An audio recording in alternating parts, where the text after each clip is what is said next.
Donc on a vu comment utiliser l'outil Gauchir. Maintenant on va voir un exemple de ce à quoi ça peut nous servir. On va aller chercher un visage angélique. Le voici. Oh, qu'il est beau. Et on va le travailler sous forme de caricature. Donc déjà, première chose, je vais réinitialiser. Donc je suis bien dans l'outil Gauchir. Je vous rappelle qu'on peut cliquer sur ce bouton ou appuyer sur la touche W pour y accéder. On va réinitialiser les paramètres de cet outil. Dans le menu des options de l'outil, réinitialiser les options de l'outil. Voilà, je reviens au réglage par défaut. Et là, ce qu'on va faire, c'est qu'on va dupliquer notre calque, qu'on va tout de suite nommer déjà. On va le dupliquer 3 fois pour avoir 4 calques en tout. Alors, on peut faire un clic droit, dupliquer le calque. Hop, copie de Trump. On va l'appeler Trump 2. On peut faire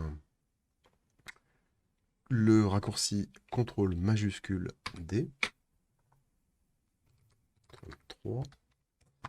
Et on peut cliquer sur ce bouton, créer une copie de ce calque et l'ajouter à l'image. Voilà, qui nous fait exactement la même chose. Trump 4. Donc là, je vais conserver mon premier calque intact. Je vais m'intéresser au calque numéro 2. Donc, je m'assure qu'il est activé, qu'il est en surbrillance grise. Et je vais commencer à le massacrer avec, par exemple, un agrandissement de la zone. On va lui faire un très gros nez. Alors, je vais choisir une taille un peu plus élevée. Voilà, c'est pas mal. On va lui faire un nez à la Boris Yeltsin. Et puis une toute petite bouche. Je vais faire déplacer les pixels. Je vais commencer un petit peu large là comme ça.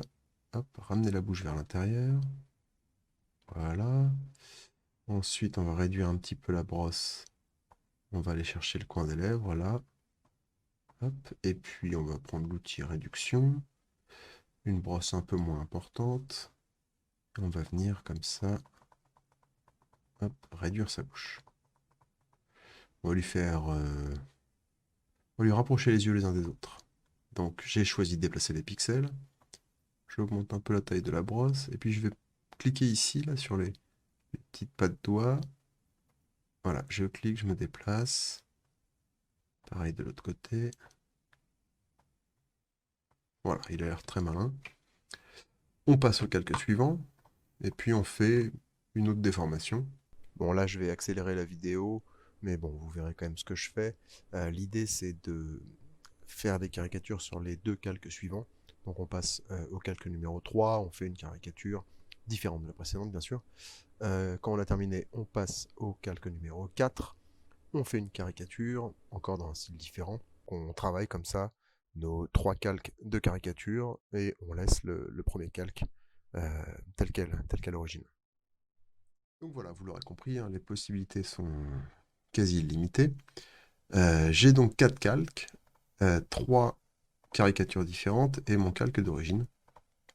Et maintenant, ce qui va m'intéresser, c'est d'essayer d'en faire un espèce de photomaton. Donc la première chose à faire, ça va être d'agrandir la taille du canevas, puisqu'on va devoir poser les 4 images les unes, donc 2 en largeur, 2 en hauteur. Il faut que mon document ait une dimension de 200% en hauteur, 200% en largeur.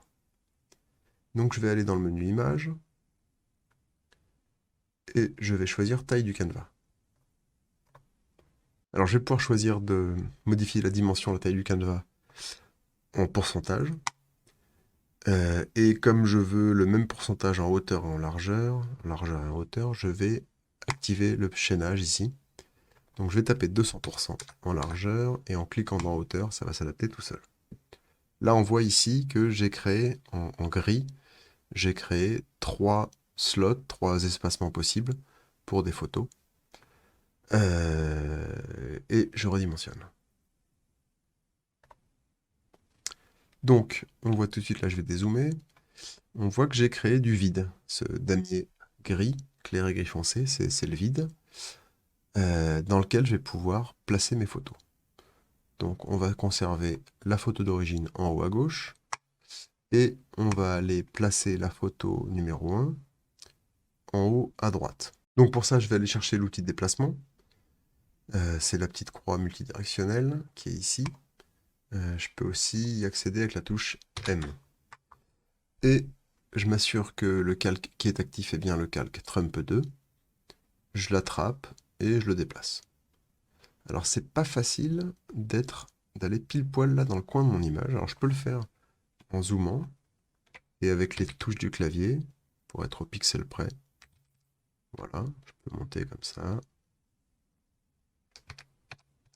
Voilà, là je m'assure que je suis vraiment bien au pixel près dans le coin de l'image. Il y a une autre façon de faire, ça va être de magnétiser les bords de l'image.